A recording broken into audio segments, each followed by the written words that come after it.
बस सवाल बड़ा सिंपल है, Iran was a different ball game. अगर खुदा न खास्ता इसराइल हमें आता है, आइडियोलॉजिकली तो हमारे पीछे है, मिलिटरीली अगर आता है, हम कहाँ खड़े में?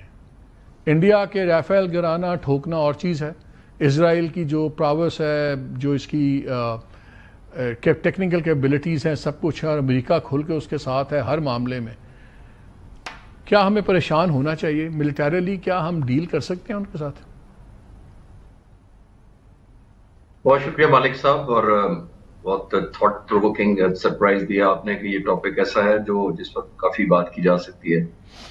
और आपने डाटा भी बड़ा अच्छा दिया है कि आपने तकरीबन 60-65 साल पुरानी उनकी जो रेफरेंसेस देके ऑलमोस्ट 14 साल पुराने 2011 तक आप लाए हैं कि जी यहाँ तक उनके ये बयानात आते रहे हैं कि हम करेंगे पाकिस्तान। इसी में अल्हम्दुलिल्लाह जवाब भी छुपा हुआ है।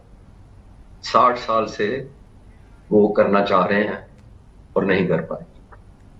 और 1980s और 90s में जब हम न्यूक्लियर प्रोग्राम की तरफ बढ़ रहे थे, मैं नौजवान पायलट एयरफोर्स में था, उस वक्त भी हमें जब कहूटा का न्यूक्लियर प्लांट डिफेंड करने का कहा गया था, रावलपिंडी में फाइटर स्क्वाड प्लेस किया गया था, तो हमें 2 मुल्कों से ही खतरा था, एक हिंदुस्तान और दूसरा आप समझ गए मैं किसकी बात कर रहा हूं।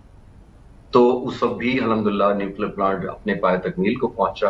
मैं जरा हिस्ट्री से, क्योंकि आपने हिस्ट्री से शुरू किया तो मैंने कहा मैं भी हिस्टोरिकली परसेप्शन। और ये ऐसे नहीं रुका, ये भी ज़हन में रखिएगा, ये नहीं था कि हमने सिर्फ ये कहा था कि नहीं होगा और वो नहीं हुआ।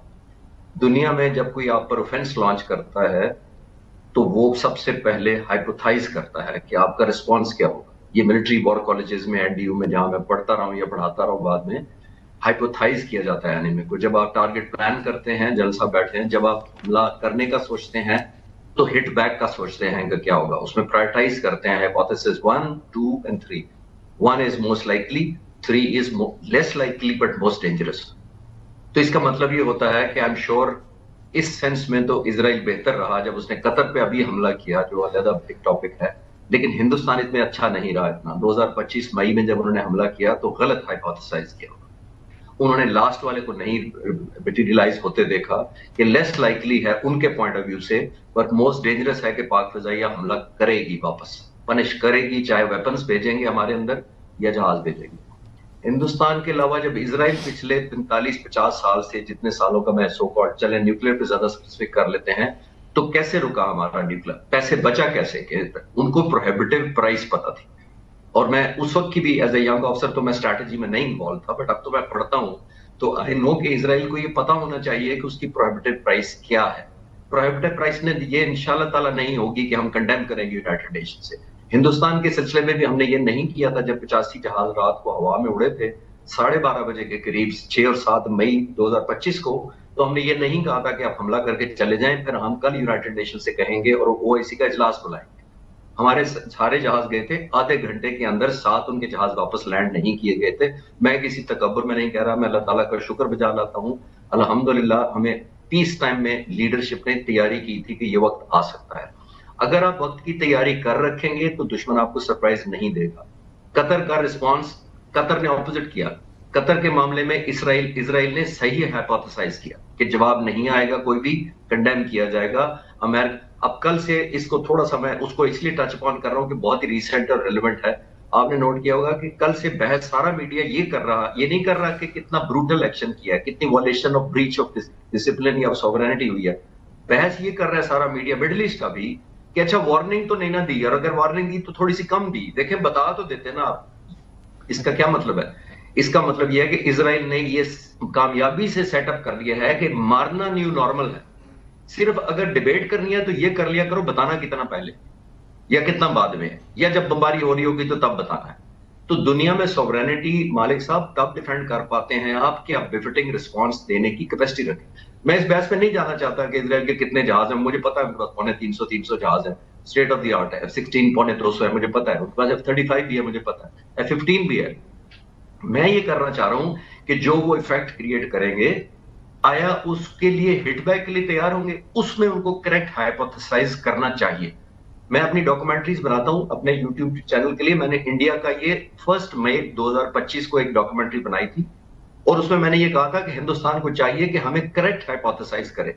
اگر کیا تو بی ریڈی کہ یہ لیڈرشپ اور یہ پائلٹ انجینئر ٹیکنیشین سارے آپ کو بہت بڑا سرپرائز دیں گے, کیونکہ میں دیکھ کر آیا تھا الحمدللہ سب کچھ اللہ تعالیٰ کی برکت کے بعد, اور ان فائٹرز کی, اور lead by obviously air force chief air chief marshal Zaheer Ahmed Babar Sidhu, اللہ تعالیٰ نے برکت ڈالی. تو یہ میری طرف سے جواب ہے. میچ ایئرکرافٹ ٹو ایئرکرافٹ کا شاید یہ وقت نہیں ہو میچ کرنے کا, اصل ہوتا ہے ریزالو آپ کا کتنا اسٹرانگ ہے. Are you ready to pay the price اور make them pay the price, وہ بڑا میٹر. مارشل صاحب آپ نے یہ کہا کہ جی پورا اس کا ایک سینیریو بنایا جاتا ہے. مجھے یاد ہے میرے پروگرام میں شجاع نواز صاحب تھے, تو ایک باری ایران کے جب یہ سٹرائکس ہوئی اس میں ہم بات کر رہے تھے, انہوں نے ایک بڑی گرینڈ ایکسرسائز بتائی جس کا وہ حصہ بھی رہے. انہوں نے کہا تقریباً پتہ نہیں کتنے 100 لوگ اس میں انوالو ہوئے, tens of millions of dollars کی ایک اسٹڈی ہوئی, اور اس کا ہائپوتھیسس یہ تھا کہ ایران پہ اسٹرائک نہیں ہونی چاہیے اور بوٹس آن دا گراؤنڈ نہیں ہونے چاہیے. But we saw that happening. Hypothesis کچھ اور کہتا تھا, ریالٹی میں اٹ اسٹل ہیپنڈ. آپ جو بات کر رہے ہیں ریشنلٹی کی بات کر رہے ہیں. ایک بندہ ہے نیتن یاہو ٹائپ جو اپنے سروائیول کی جنگ لڑ رہا ہے, ہیٹریڈ کی بات کر رہا ہے, اور وہ اپنے آپ کو مودی کی طرح, جس طرح مودی ہندتوا کی ہسٹری میں اپنے آپ کو سوچ رہا ہے, وہ سوچتا ہے میں مروں گا تو لوگ کہیں گے اس نے گریٹر اسرائیل بنایا, اس نے مڈل ایسٹ سارا لائن پہ لے آیا, اس نے مسلم ورلڈ کو لائن ڈال دی. اس قسم کے بندوں کے ساتھ کیا پرانا ہائپوتھیسس پہ اسٹک کرنا, is it a safe bat?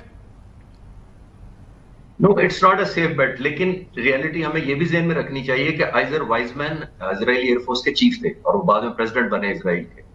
وہ اپنی ان کی کتاب میں پڑھ لیں, انہوں نے ایئر مارشل نور خان کے بارے میں کیا کہا تھا. میں کوٹ کر دیتا ہوں, مجھے وہ بھی پڑھنے میں بڑا اچھا لگتا ہے.